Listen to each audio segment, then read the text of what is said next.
Vianey Fernández y Jorge Armando Rocha en 11 Noticias Nocturno.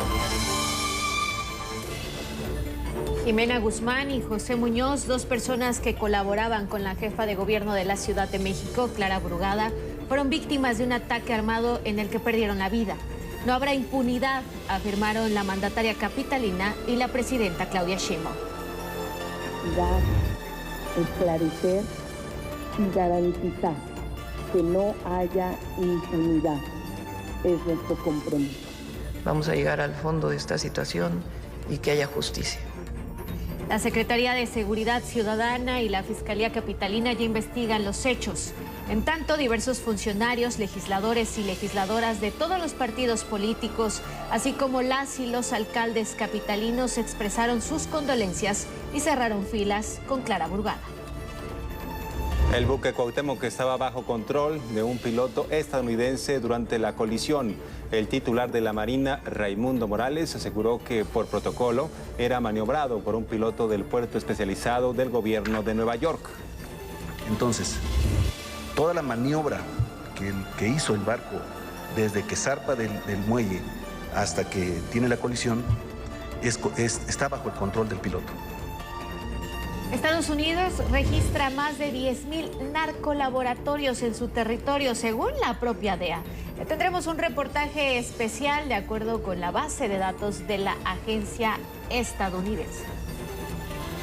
En el mundo, Naciones Unidas alerta que 14,000 niños y niñas en Gaza corren riesgo de morir en las próximas 48 horas. Esto debido a que Israel intensificó los ataques en la zona y bloquea la ayuda humanitaria. Amores Perros de Alejandro González Iñárritu cumple 25 años y brilla de nuevo con todo su esplendor en el Festival de Cannes. Y es martes del editorial de Ángel Valderas Puga, Dato Mata Relato.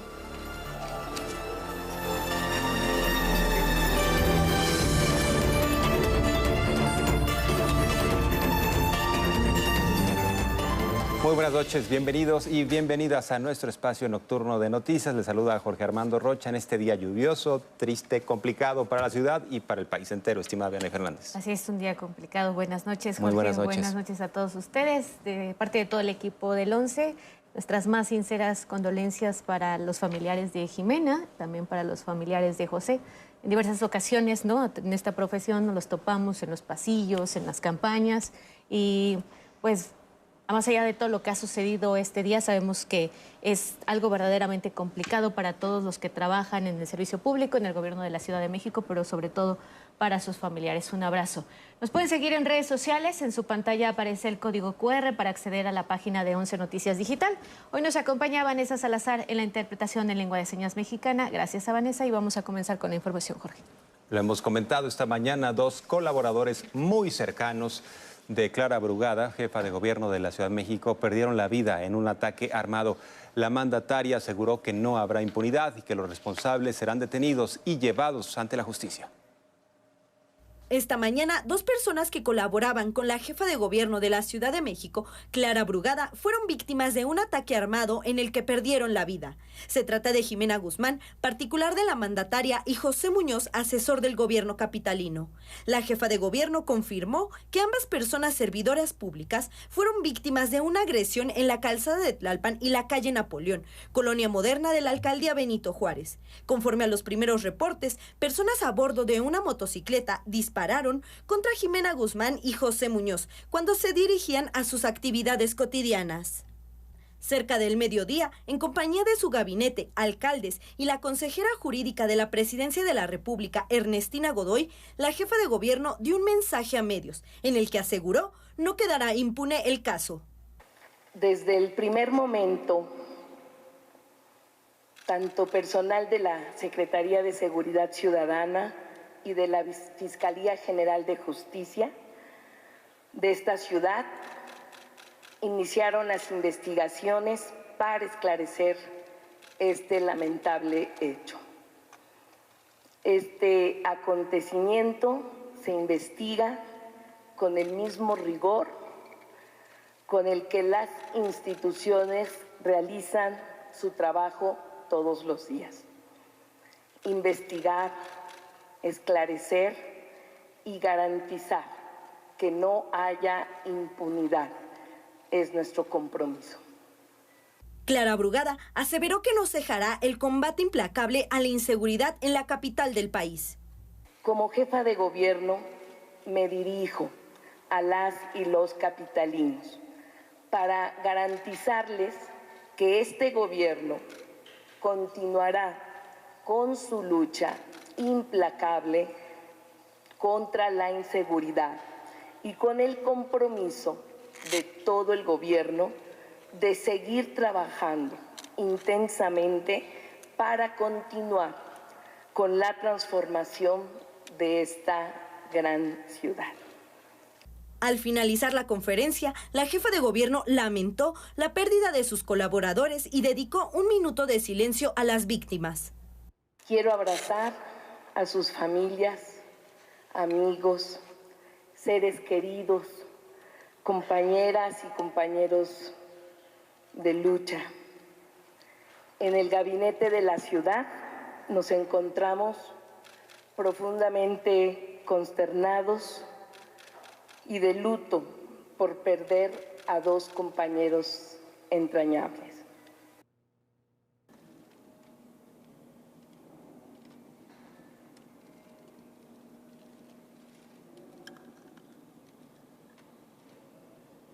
El secretario de Seguridad Ciudadana capitalino, Pablo Vázquez Camacho, afirmó que todas las áreas de la dependencia trabajan en coordinación con la Fiscalía Capitalina, mientras que la titular de la Fiscalía Local, Berta Alcalde Luján, informó que se analizan exhaustivamente las cámaras de videovigilancia y se recaban testimonios para identificar y localizar a los responsables del ataque. Con imágenes de Eugene Pasol, 11 Noticias, Gabriela Jiménez. Y justamente hace unos minutos la Secretaría de Seguridad Ciudadana de la Ciudad de México y la Fiscalía Capitalina confirmaron el aseguramiento de 2 vehículos vinculados al ataque en el que murieron Jimena Guzmán y José Muñoz, particular de la jefa de gobierno, ya lo veíamos, y asesor del gobierno capitalino respectivamente. Esto fue en la demarcación Benito Juárez. Ahí fue localizada una motocicleta cerca del lugar del atentado ocurrido en Calzada de Tlalpan y calle Napoleón en la Colonia Moderna. También se encontró, por otra parte, una camioneta azul marino en la alcaldía Iztacalco. Asimismo, se fijaron indicios balísticos y dactilares, lo que permitirá precisamente dar con los responsables y que este ataque no quede en impunidad, Jorge. Así es, y por la mañana la presidenta Claudia Sheinbaum expresó su solidaridad con los familiares de los funcionarios víctimas del ataque, Jimena Guzmán y José Muñoz. Explicó la presidenta que estos funcionarios han venido trabajando o venían trabajando desde tiempo atrás en la 4T. Enviamos condolencias a sus familiares. Desde el Gobierno de México enviamos condolencias a sus familiares, todo el apoyo que requiera la jefa de gobierno. Vamos a llegar al fondo de esta situación y que haya justicia. Y nuestro apoyo incondicional a la jefa de gobierno y, por supuesto, nuestra solidaridad y apoyo a los familiares de estas 2 personas y llegar al fondo de esta situación, que no hay impunidad. Pues prácticamente informó en tiempo real. La presidenta en su conferencia matutina de este lunes indicó que ya se coordinan acciones entre distintas instancias del gobierno federal para apoyar en estas indagatorias. Con apoyo del Gobierno de México, desde el primer momento Omar giró instrucciones para que tengan todo el apoyo del Centro Nacional de Inteligencia, de la Subsecretaría de Inteligencia de la Secretaría, por supuesto de la Secretaría de la Defensa y Marina, todo el apoyo que requiera la jefa de gobierno para la investigación. Asimismo, la mandataria pidió no especular sobre lo ocurrido y esperar los resultados de las investigaciones. Yo creo que no hay que especular, y no tenemos conocimiento. Son personas pues que vienen trabajando desde hace mucho tiempo, no usan ni siquiera vigilancia, nada, pues son compañeros. Y hay que ver la investigación para poder pues conocer cuál es la causa y apoyar en todo lo que podamos. Pero ¿quiénes eran Jimena Guzmán y José Muñoz? Esta es su historia. Trabajaron mucho con Clara Brugada cuando era alcaldesa de Iztapalapa en Las Utopías. 2 funcionarios relativamente jóvenes. Jimena Guzmán era particular de la jefa de gobierno. José Muñoz era asesor de Clara Brugada y con ambos compartió luchas, primero en Iztapalapa, donde Brugada fue alcaldesa, luego en la jefatura de gobierno. Jimena Josefina Guzmán Cuevas nació el 2 de agosto de 1982. Tenía 42 años. Era socióloga por la Universidad Autónoma Metropolitana. En 2010 cursó una maestría en sociología en París, Francia. Se desempeñó en diversos cargos en la administración pública de la Ciudad de México. En 2023 fue la particular de Brugada en Iztapalapa. Como parte de sus labores, llevaba la atención directa a la ciudadanía. Entre 2015 y 2018, trabajó en la Secretaría de Gobierno de la Ciudad de México. Fue directora de giras y reuniones de trabajo. Desde ahí, coordinaba agendas del espacio público y daba seguimiento a los acuerdos interinstitucionales. Quienes trabajaron a su lado recuerdan a Jimena como una corredora disciplinada y eterna viajera. Mujer incansable y buena, así la describió Clara Brugada. José Muñoz Vega tenía solo 40 años de edad, licenciado en Ciencia Política y Administración Pública. Su primer puesto fue como asesor en la Comisión de Ecología y Medio Ambiente de la Cámara de Diputados de 1991 a 1994. Entre 2000 y 2003, José, o Pepe como lo llamaban, fue asesor de la entonces Asamblea Legislativa del Distrito Federal. Luego secretario técnico de la coordinación del área política social del PRD en la Cámara de Diputados. Se mantuvo en cargos en la Ciudad de México y el Congreso hasta 2009, cuando coincidió con Clara Brugada en la administración de Iztapalapa como coordinador de asesores de la delegación hasta 2012. Una de las personas más inteligentes y responsables que he conocido, escribió Brugada. Descansen en paz. 11 Noticias. Gilberto Molina. Las muestras de apoyo y solidaridad no se han hecho esperar. Los 16 y 16 alcaldesas de la Ciudad de México difundieron un comunicado conjunto lamentando los hechos y expresaron su respaldo y acompañamiento a las familias de las víctimas, así como al equipo de la jefa de gobierno, Clara Brugada. Legisladores, legisladoras del Congreso capitalino también cerraron filas en torno a Clara Brugada y expresaron su apoyo tras el ataque contra Jimena y José Muñoz. Todas las bancadas exigieron justicia y pidieron no politizar el caso. En su cuenta de X, la secretaria de Gobernación, Rosa Isela Rodríguez, lamentó el ataque y envió sus condolencias a la jefa de gobierno de la Ciudad de México. También mostró su apoyo para que no haya impunidad. Por su parte, Marcelo Ebrard, secretario de Economía, también Ariadna Montiel, secretaria de Bienestar, Ernestina Godoy, consejera jurídica de la Presidencia de la República, Carlos Torres, secretario técnico del Gabinete de la Presidencia, y María Luisa Albores, titular de Alimentación para el Bienestar, también se unieron a las condolencias. Alejandra Frausto, secretaria de Cultura de la Ciudad de México, acompañó su pesar con una emotiva imagen, aquí la tienen, de Jimena Guzmán y José Muñoz, viajando en el metro de la ciudad.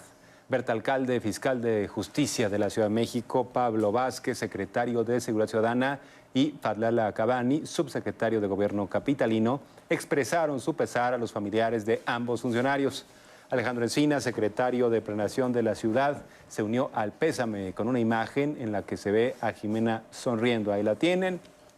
El expresidente de Bolivia, Evo Morales, condenó enérgicamente el ataque y añadió que espera que los responsables sean llevados a la justicia. Recordar que Evo Morales en su momento recibió asilo en nuestro país y dijo: me salvaron la vida los mexicanos. Y también recordar el llamado que hacía hoy por la mañana la presidenta Claudia Sheinbaum a no especular. Para todos aquellos que buscan sacar raja política, el mensaje es el mismo de ayer con la muerte de América y Adal. Nos referimos a los dos tripulantes del buque Escuela Cuauhtémoc. Tanto América, Adal, como Jimena y José tienen familiares. El día de hoy perdieron a su ser querido, así que más allá de un tema político, hay que ser un poquito empáticos con quienes perdieron el día del sábado, en el caso del buque Escuela Cuauhtémoc, y el día de hoy a su familiar. Vamos a otros temas. La Secretaría de Marina confirmó que el buque Escuela Cuauhtémoc precisamente fue maniobrado por un piloto estadounidense al momento del choque en el puente de Brooklyn, que dejó 2 personas fallecidas, América y Adal. Esto fue parte de la información que dio el día de hoy el titular de Marina.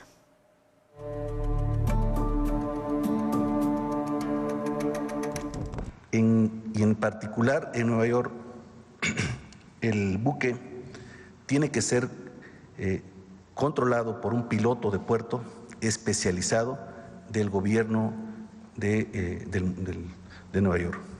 Entonces, toda la maniobra que hizo el barco desde que zarpa del muelle hasta que tiene la colisión está bajo el control del piloto. El almirante Raimundo Pedro Morales, secretario de Marina, dijo que por protocolo, el buque Escuela Cuauhtémoc, accidentado el pasado fin de semana en Nueva York, Estados Unidos, era maniobrado por un piloto norteamericano. Sin embargo, dijo, no se pueden especular si se usaron los medios adecuados para maniobrar el barco. Y señaló que hay que esperar a que se realicen las investigaciones de las autoridades marítimas estadounidenses. El piloto hace lo que considera necesario para maniobrar con seguridad el buque. En el caso del accidente, la Agencia de Seguridad del Transporte de los Estados Unidos, la Guardia Costera, los ajustadores de los seguros van a determinar cuáles fueron las causas y cuáles son las responsabilidades. En tanto, la presidenta Sheinbaum Pardo hizo un reconocimiento a América Yamilet y Adal Yair, cadetes fallecidos en este percance. Y aprovecho también pues para hacer un homenaje a los jóvenes. La cadete América Yamilet Sánchez Hernández, nuestro apoyo, solidaridad y cariño a su familia. Ella nació en el 2004 de Jalapa, Veracruz, juró lealtad a la bandera en solemne ceremonia conmemorativa, y en el caso del cadete Adal Jair Maldonado Marcos, 23 años, causó alta en la Armada de México, en el astillero de Marina de Salina Cruz, Oaxaca, el 16 de abril del 2021. Nuestro cariño y solidaridad a sus familiares y, por supuesto, a la Marina Armada de México. 11 Noticias, Arturo Arellano, Merlín. Y pasamos a la agenda entre México y Estados Unidos. La presidenta Claudia Sheinbaum habló sobre la reunión que sostuvo el día de ayer con el nuevo embajador de la Unión Americana en nuestro país, Ronald Johnson, quien le entregó sus cartas credenciales. Fue una reunión muy cordial. Hablamos de la importancia de la relación México-Estados Unidos, Estados Unidos-México, y de tener comunicación permanente. El tema comercial, el tema de migración, el tema de seguridad, y cómo hay una muy buena coordinación y queremos mantener esta coordinación, esta colaboración. Le toqué el tema del impuesto a las remesas, que no estábamos de acuerdo.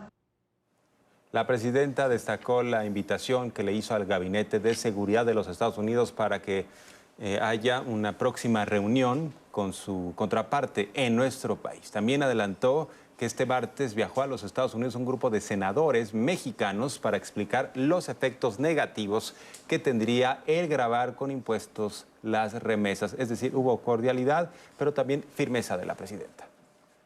Y justamente ya es martes de nuestro editorial Dato Mata Relato con el maestro Ángel Valderas Puga, que habla justamente de las remesas.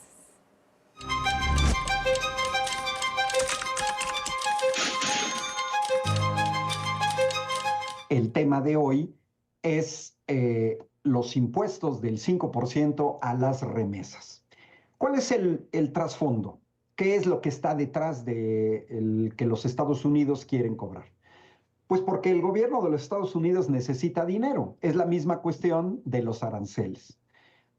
Primero, comencemos a ver que en el caso de Estados Unidos es el país más endeudado del mundo, con una deuda al día de hoy, a las 11:45 de la mañana, cercana a los 37 billones de dólares, es decir, por encima de los 700 billones de pesos, Vean cómo cada ciudadano norteamericano está endeudado con más de $100,000, un déficit gubernamental que supera los $2 billones y un porcentaje de deuda con respecto al Producto Interno Bruto de más del 122%. Aquí está, podemos ver en esta gráfica cómo en los últimos 20 años la deuda total de los Estados Unidos se ha triplicado y el déficit gubernamental tiene que ver con el hecho de que gastan más de lo que ingresan. En el caso de las remesas hay que tomar en cuenta que hay ciudadanos que emigran a otro país, mandan dinero a sus familias. Tenemos en la columna de la izquierda los principales países emisores, Estados Unidos, Arabia Saudita, Suiza, y en el lado izquierdo los principales receptores, entre ellos México. Esto cambia con el tiempo, va variando dependiendo del año. Aquí tenemos entre 2015 y 2022 como la India se ha mantenido como principal receptor de remesas, China cayó del segundo al tercer lugar, México subió del cuarto al segundo lugar. Y estos son datos más recientes del Banco Mundial, en el cual podemos observar a los principales países receptores de divisas. En el caso de México, la Secretaría de Hacienda dio datos precisos. El año pasado se alcanzaron casi $65,000 millones, que equivalen al 3.5% de nuestro Producto Interno Bruto, y el 97% de las remesas provienen de Estados Unidos. Por lo tanto, seríamos de las principales víctimas. En el caso de los estados en México, en porcentaje, las principales remesas llegan a Michoacán, Guanajuato, Jalisco, Ciudad de México, Estado de México, todas entre el 7 y el 8.7%, y con respecto a la proporción del PIB, donde sería el mayor daño, pues estados como Chiapas, Guerrero, Michoacán y Zacatecas, que van del 11 al 16% del PIB. Tenemos que entender que esta es la verdadera razón del gobierno de los Estados Unidos, tanto para las remesas como para los aranceles. Querer sacar más dinero, porque el dinero de las remesas se lo quedaría el gobierno de los Estados Unidos. Bueno, eso es todo por hoy. Los esperamos el próximo martes. Los saluda Ángel Valderas desde Querétaro, aquí en Canal 11.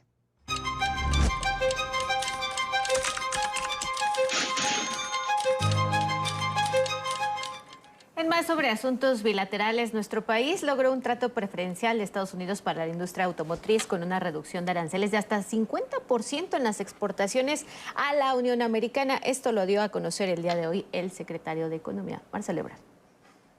Pues con esta norma a nosotros nos van a cobrar menos 40 o menos 50%, es un gran descuento. Entonces, eso si tú te comparas con otro competidor tuyo que exporta a Estados Unidos, pues a partir de la aplicación de esta norma, su vehículo es 40% más caro que el tuyo. Por lo tanto, es una gran ventaja. Hasta el día de hoy no teníamos ese trato preferencial, hoy lo tenemos.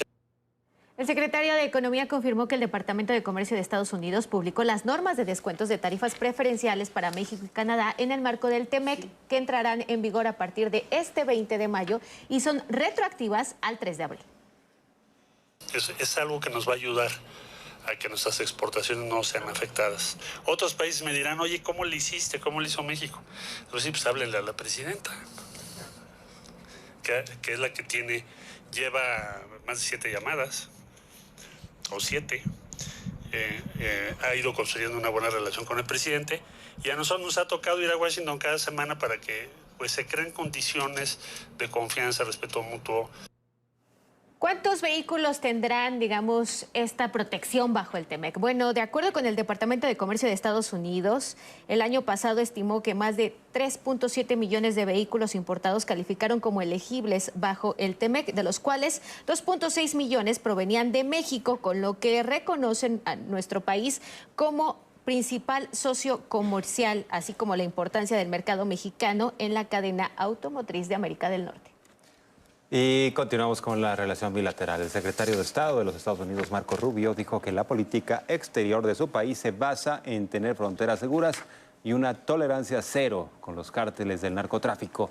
En comparecencia en el Senado estadounidense, Rubio destacó la cooperación del presidente Trump con el gobierno de México, El Salvador y otros países para frenar la migración irregular. El gobierno de México ha aumentado considerablemente la cooperación en diversos temas, en seguridad, en temas comunes y en el de aguas. Estamos contentos de que el nuevo plan para reabrir la planta del río Tijuana será útil para los asuntos de aguas en la región. Rubio afirmó que se mantiene atento a que México cumpla con el acuerdo alcanzado para surtir de agua al sur de Texas, con base en el Tratado de Aguas de 1944. Ahora hablemos del crimen organizado en Estados Unidos. Vale la pena resaltar que poco o nada se habla de los cárteles estadounidenses que sí existen, los cuales han llenado de narcolaboratorios a varias ciudades del vecino país. Esta es una investigación de mis compañeros Baruch González y Luisa Méndez. Este es Estados Unidos y estos sus narcolaboratorios que llaman laboratorios clandestinos de drogas. Más de 10,000 reconocidos públicamente, dispersos en todo su territorio.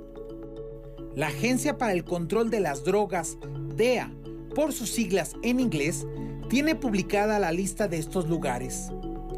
El equipo de 11 Noticias descargó la base de datos desde el año 2000 hasta el 2024 y mapeó las ubicaciones en todo el territorio estadounidense, ya sea en casas ubicadas en zonas boscosas, en casas rodantes, barrios pobres o de clase media. Evidencia que Estados Unidos tiene una red interna de producción. Aunque el actual presidente Donald Trump centre sus ataques en agentes externos y culpe a México, Canadá o China. Sus propios datos y hechos muestran que el problema se reconoce hasta que literalmente una explosión los evidencia. En el interior del apartamento, los investigadores dicen que encontraron hordas de sustancias ilegales. De acuerdo con los datos abiertos de la DEA, durante la primera gestión de Donald Trump, se detectaron 560 narcolaboratorios o lugares donde se procesaron sustancias para producir drogas. Son 5 estados los que concentran el mayor número de estos lugares clandestinos.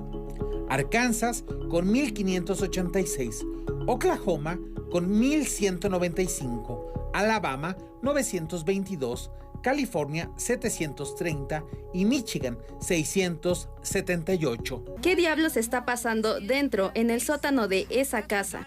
Él llegó con su equipo para laboratorios clandestinos. Luego, protegidos se dirigieron a la casa. Los investigadores dicen que primero conocieron estos artículos para la fabricación de drogas. Pese a los señalamientos constantes a México por parte de Estados Unidos, la DEA, en su informe Evaluación Nacional de Amenazas 2025, se dijo preocupada por los superlaboratorios encontrados recientemente en Canadá. Estos sitios son una creciente inquietud para Estados Unidos.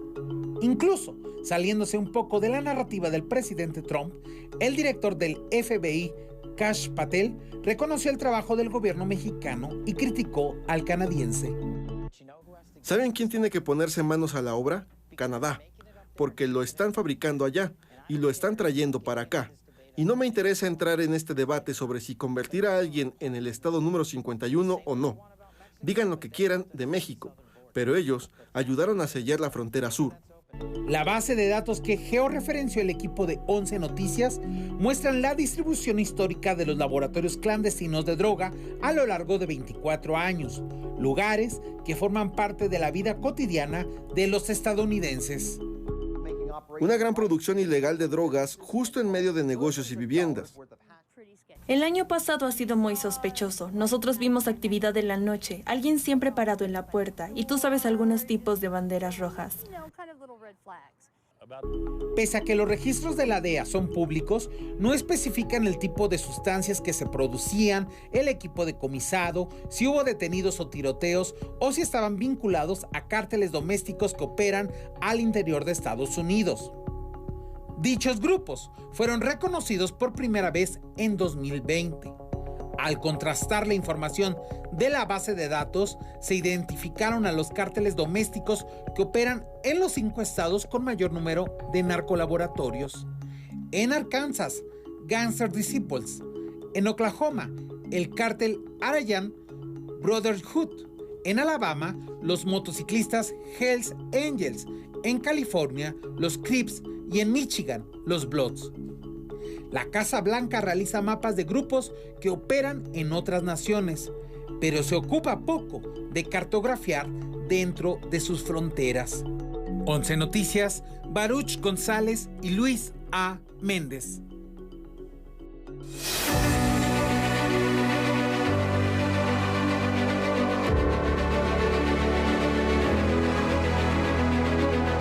Vamos a información en nuestro país. El fiscal general de la República, Alejandro Gertz Manero, reveló que el alcalde de Teuchitlán, Jalisco, José Ascensión, y sus familiares son propietarios de camiones que se utilizaban para el trasiego de droga e hidrocarburos bajo el mando del cártel Jalisco Nueva Generación. El expresidente municipal de Teuchitlán, que está ya procesado y en la cárcel, sus 2 hermanos y su familia son los propietarios de todos los camiones que se utilizaron tanto en Tamaulipas como en Ensenada para mover esa droga. Y todo esto está vinculado finalmente con el cártel Jalisco Nueva Generación. Sobre los 17 familiares de Ovidio Guzmán que recientemente se entregaron a la justicia estadounidense, el titular de la Fiscalía General de la República afirmó que se está a la espera de una respuesta formal por parte del gobierno de ese país. Como parte de la Estrategia Nacional de Seguridad y de la Operación Frontera Norte, autoridades mexicanas y la patrulla fronteriza del sector Tucson desmantelaron entre Ajo, Arizona y Sázabe, Sonora, una red de vigilancia del narcotráfico. Vamos a hacer una pausa y volvemos en breve. Regresamos con más.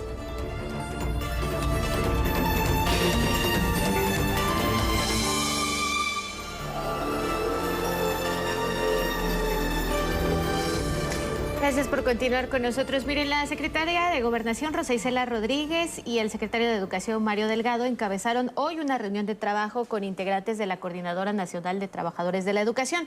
En dicha mesa de trabajo se confirmó la disposición del gobierno federal de mantener un diálogo permanente para buscar acuerdos que beneficien al magisterio del país. También se acordó llevar a cabo una nueva mesa de trabajo con la presidenta de la República el próximo viernes. Y se nos dio como respuesta el documento que francamente no hemos leído, y también se nos informó que hay una mesa de trabajo con la presidenta el viernes a las 12 del día. No obstante, las y los integrantes de la CENTE continuaron sus protestas, bloquearon Paseo de la Reforma, Avenida Bucareli y otros accesos de la Ciudad de México. Luego derribaron una de las rejas laterales de la Secretaría de Gobernación, de la sede, y encendieron una fogata al exterior de la dependencia. Desde el pasado miércoles, las y los docentes mantienen un plantón en la plancha del Zócalo, así como un paro de labores indefinido que dejó fuera de las aulas a millones de niñas, niños y adolescentes, por lo cual, bueno, el gobierno federal dice se continuará con el diálogo. Y destacar que en el Senado de la República continúan las mesas de diálogo para conformar una iniciativa de reforma a la Ley de Telecomunicaciones. Así estuvieron este día las cosas. Se realizó el cuarto conversatorio sobre la reforma a la Ley de Telecomunicaciones. Su tema central, el servicio público de radiodifusión. Representantes y especialistas de radios comunitarias, indígenas, afromexicanas y universitarias plantearon ante senadores ajustes que consideraron necesarios para estos medios de comunicación. Pidieron que la reforma incluya una igualdad técnica. Indicaron la necesidad de regularizar las radios comunitarias, minimizando costos, papeleos y burocracia para que en los próximos años cuenten con una concesión autorizada por el gobierno federal.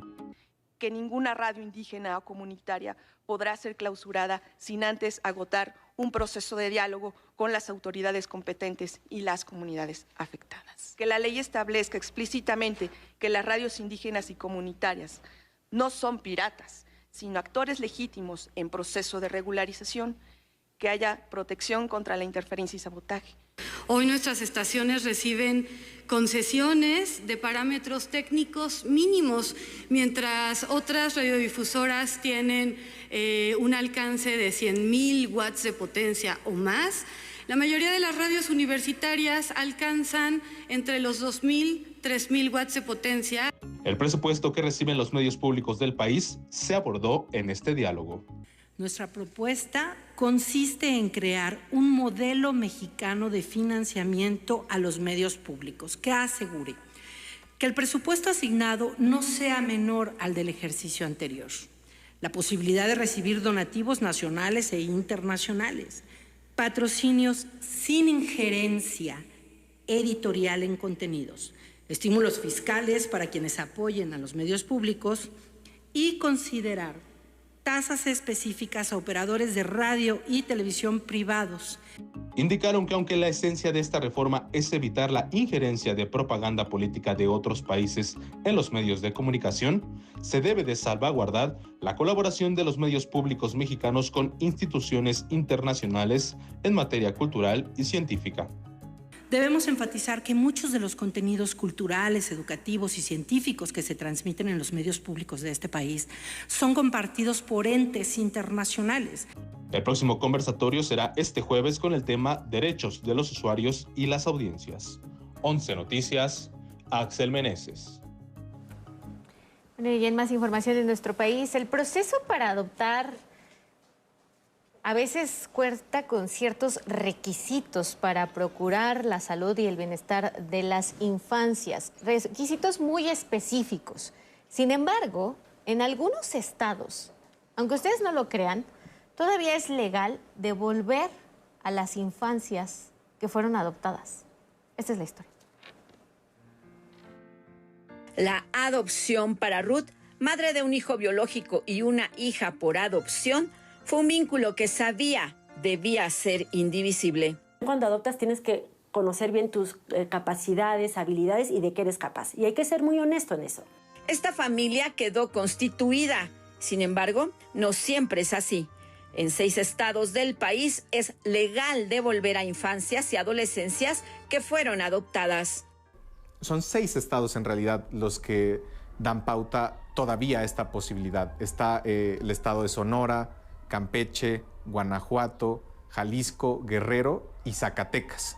Entonces tenemos 6 estados en los que hoy las leyes siguen diciendo que es válida la adopción simple. Sin importar el derecho de los niños, niñas y adolescentes a vivir en familia, las leyes estatales de esos 6 estados permiten que quienes hacen la solicitud devuelvan a las infancias porque no cumplieron con sus expectativas. Y algo que nos parece terrible y reprobable es que una de las supuestas razones para revocar la adopción sea la ingratitud del adoptado. El impacto emocional que deja en ellos y ellas cuando se realiza la revocación de su adopción es muy grave. La vivencia que un niño y una niña en adopción que es retornado va a hacer que él o ella es quien no sirve, quien falló.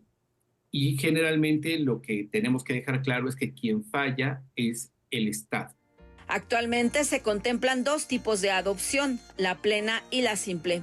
Esta última, a pesar de ser derogada en el Código Civil Federal, se aplica en algunos estados y por ello se les permite revocar la adopción. La adopción plena se asocia y se considera en el Código Civil Federal como si fuera consanguínea.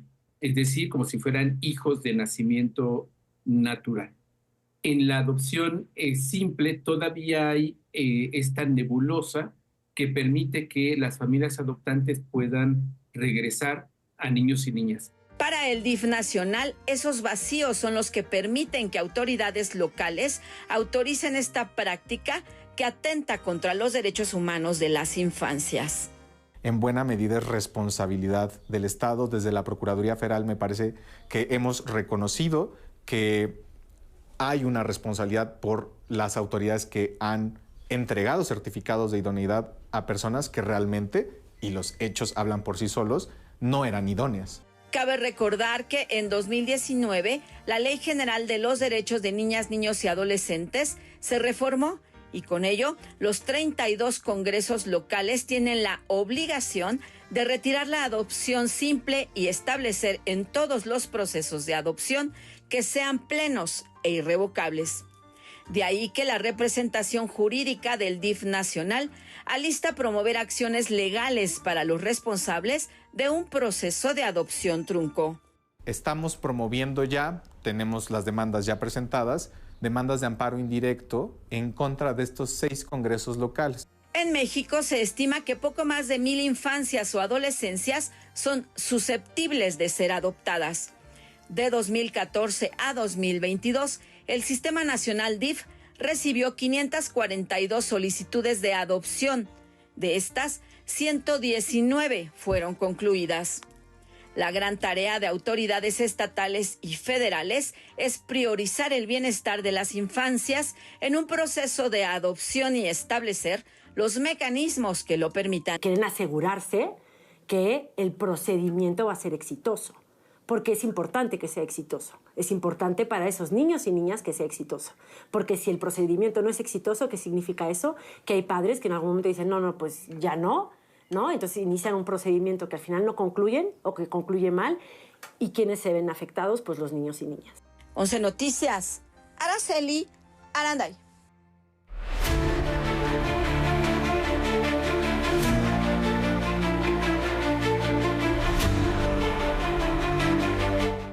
Vamos a revisar lo que sucede en otras partes del mundo. En la Franja de Gaza continúan los bloqueos por parte del ejército israelí, lo que afecta a miles de infancias en esa zona. En Gaza, 14,000 niños y niñas están en riesgo de morir en las próximas 48 horas si no ingresa ayuda humanitaria, alertó el secretario general de la ONU para Asuntos Humanitarios, Tom Fletcher. La situación se ha agravado, ya que el ejército israelí bloquea el ingreso de suministros desde hace más de 2 meses. Y aunque este lunes permitió la entrada de 9 camiones, la ayuda no ha sido entregada. La vida es muy difícil. Oímos hablar de esos camiones de ayuda que llegan. Algunos dicen que son 9 vehículos, otros que 12, y todo es mentira. No vemos que nos envíen nada. No tenemos nada. Esta cantidad, dijo Fletcher, es una gota en el océano. No es suficiente para satisfacer las necesidades urgentes de la población. Tras esta denuncia, Naciones Unidas anunció que ingresaron otros 100 camiones con harina, medicamentos, suministros nutricionales y leche de fórmula. Sin embargo, las unidades permanecen detenidas. Para que se hagan una idea de cómo funciona esta compleja operación, las autoridades israelíes nos exigen que descarguemos los suministros en el lado palestino del cruce de Kerem Shalom y los recarguemos por separado una vez que aseguren el acceso de nuestro equipo desde la Franja de Gaza. Solo entonces podremos acercar los suministros a los refugios de las personas necesitadas. La comunidad internacional presiona para que Israel detenga los bombardeos ante el riesgo de hambruna entre la población gazatí. Reino Unido suspendió sus negociaciones comerciales con Israel y la Unión Europea anunció que revisará su acuerdo de asociación con Israel. Y Estados Unidos, principal aliado de Israel, nuevamente intenta tomar decisiones sin mediación diplomática. El secretario de Estado, Marco Rubio, declaró ante el Senado que consultó con algunos países la posibilidad de que acepten a palestinos que quieran salir del enclave huyendo de la guerra. No hay deportación. Lo que hemos hablado con algunos países es que alguien voluntariamente dice, quiero ir a otro lugar por un tiempo porque estoy enfermo, porque mis hijos necesitan ir a la escuela o lo que sea. Hay países de la región dispuestos a aceptarlos por un tiempo, pero esas serán decisiones voluntarias de cada individuo. 11 Noticias, Norma Vargas Aldívar. Sobre la alerta de la ONU ante la inminente muerte de 14,000 niños y niñas, México reiteró su llamado urgente a Israel a permitir el ingreso de ayuda humanitaria. Urgió a que la entrega se realice sin restricciones ni condiciones para aliviar la grave situación de la población civil en Gaza. Y el presidente de Estados Unidos, Donald Trump, anunció que el Departamento de Defensa va a instalar un escudo antimisiles para responder a eventuales ataques contra territorio estadounidense. El domo dorado estará integrado con nuestras capacidades de defensa y estará operando totalmente antes de que termine mi periodo, en los próximos 3 años. Una vez construido, el domo dorado será capaz de interceptar misiles, incluso si se lanzan desde otros puntos del mundo o desde el espacio. Explicó que será un sistema de defensa con lo último en la tecnología, con sensores e interceptores espaciales. Y Canadá, dijo Trump, quiere participar.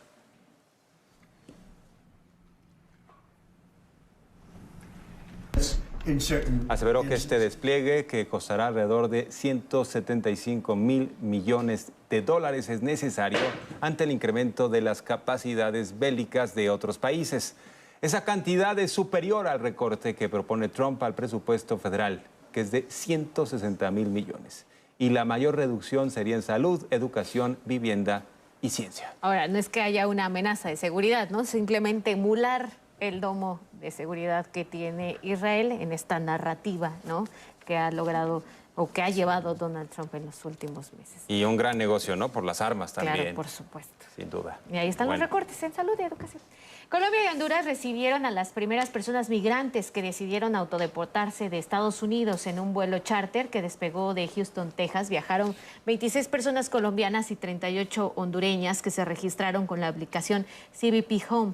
Se acogieron al polémico programa Regreso a Casa, puesto en marcha por la administración Trump. Recibieron ayuda para regresar a su país de origen, además de $1,000 que prometió entregarles el gobierno estadounidense. Y destacar que en Argentina cayó la participación en las elecciones legislativas producto de los recortes al gasto en algunos programas sociales orquestados por Javier Milei.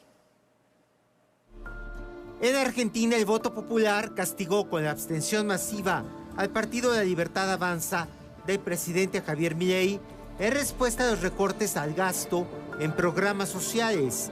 Durante la elección legislativa de Buenos Aires, el abstencionismo se registró ampliamente, a pesar de que el voto es obligatorio y sanciona con hasta 2 millones de pesos argentinos, unos 5,000 pesos mexicanos, a quienes no justifiquen su ausencia en las urnas. De acuerdo con el recuento de la autoridad electoral, solo 53.35% del electorado acudió a votar. Es la menor proporción registrada desde el retorno de la democracia a Argentina. En las 2 votaciones previas en Buenos Aires, la participación fue mayor. En 2021 fue de 73.4% y en 2017 de 78%.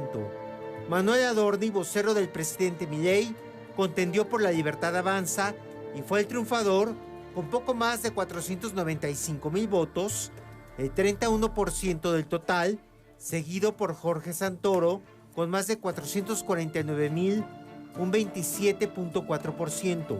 Por otra parte, mientras el presidente Javier Milei es investigado en el Poder Judicial por su probable participación en el megafraude con la criptomoneda Libra, él se autoabsolvió al disolver la comisión de gobierno que ordenó crear para investigar el desfalco.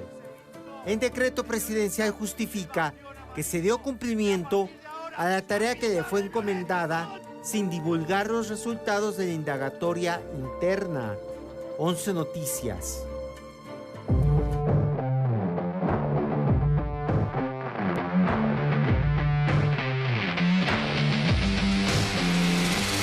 Ya es momento de la información deportiva. Así es, Viene Zárate ya está con nosotros. Viene, adelante.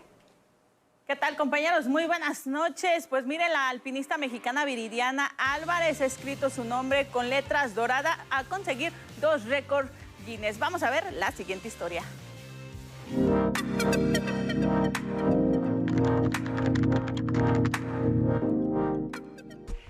Desde la cima de Carstens, 4.884 metros.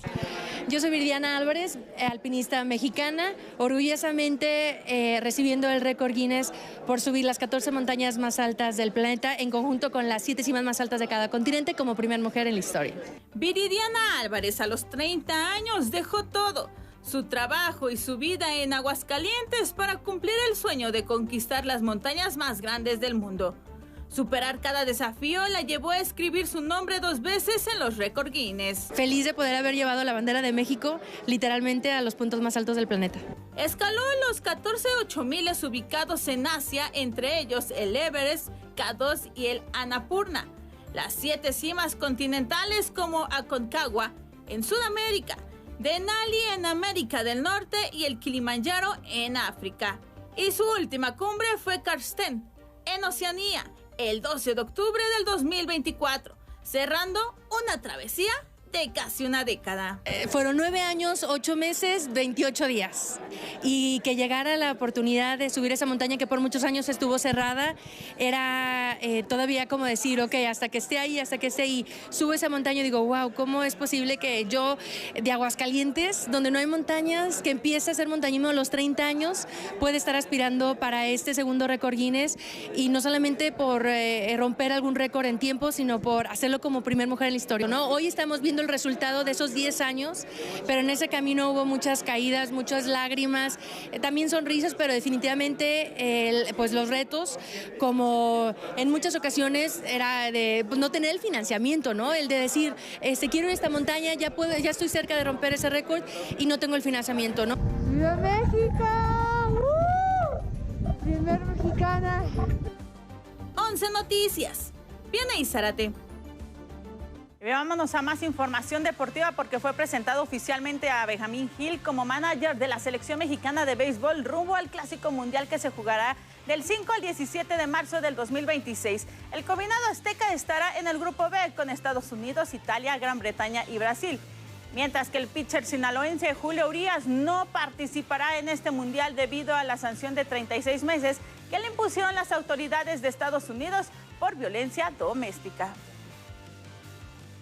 Mira, las estrellas de la NFL podrían ir a los Juegos Olímpicos, sí, con el debut del flag football como deporte olímpico en Los Ángeles 2028. La NFL aprobó que sus jugadores puedan convertirse también en atletas de esta disciplina. Quizá podamos ver a Patrick Mahomes peleando por una medalla olímpica. Hasta aquí la información deportiva. Excelente noche.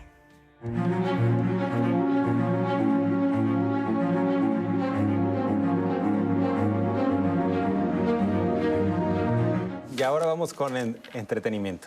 Sandra Sitle nos tiene toda la información. ¿Cuántos años son ya de Amores Perros? No me digas porque me voy a sentir un poquito grande. No tanto, Vianey. La cinta mexicana Amores Perros cumplió 25 años y regresó al Festival de Cannes para conmemorar este cuarto de siglo.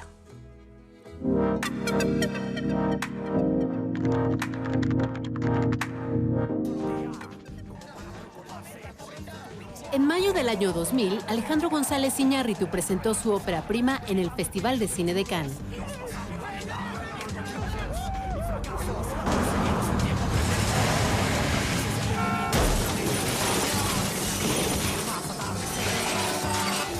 Amores Perros se llevó el Gran Premio de la Semana de la Crítica. Era solo el inicio de una larga historia. La cinta se llevó 11 Arieles y representó a México en el Oscar. Alejandro González Iñárritu se convertiría en uno de los directores mexicanos más reconocidos en el extranjero.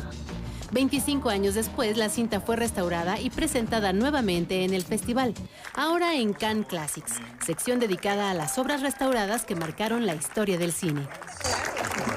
Amigo de toda la vida, de verdad, muchas gracias. Es un momento potentísimo.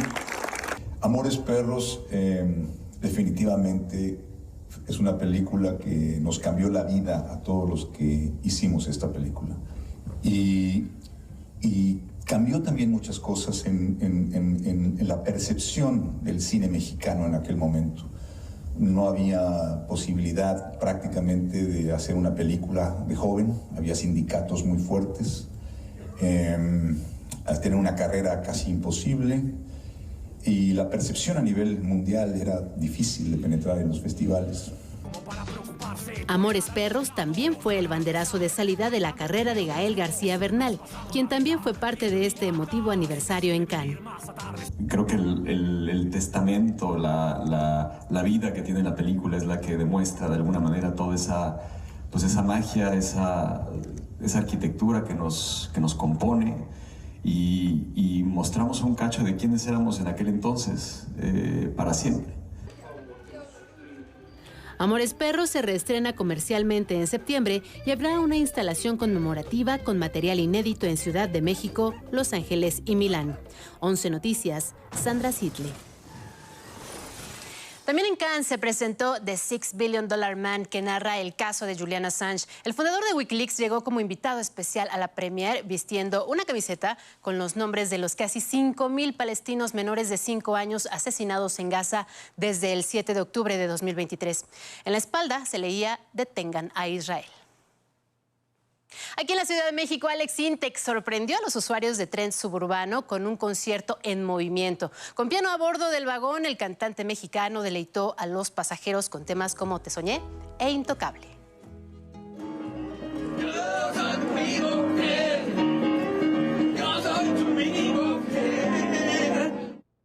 El tren suburbano me parece una preciosidad. Nunca había cantado aquí y fue una experiencia increíble. Ya le puedo poner palomita. Era gente que le gusta mucho mi música y había de todas las edades, papás y chavos, y se sabían las canciones y las cantaban, lo cual es lo que le da magia al concierto. Sintec celebrará 35 años de trayectoria con un concierto el 19 de junio en el Auditorio Nacional. La información, buenas noches. Ya nos estamos despidiendo. Estábamos recordando Amores Perros y lo que significó para el cine mexicano. Después de un bache, resurgió, ¿no? Pues digamos que marcó pauta para el nuevo cine mexicano, ¿no? Nuevas formas de narrativas, acción, en fin, actores. Nos despedimos. Buenas noches.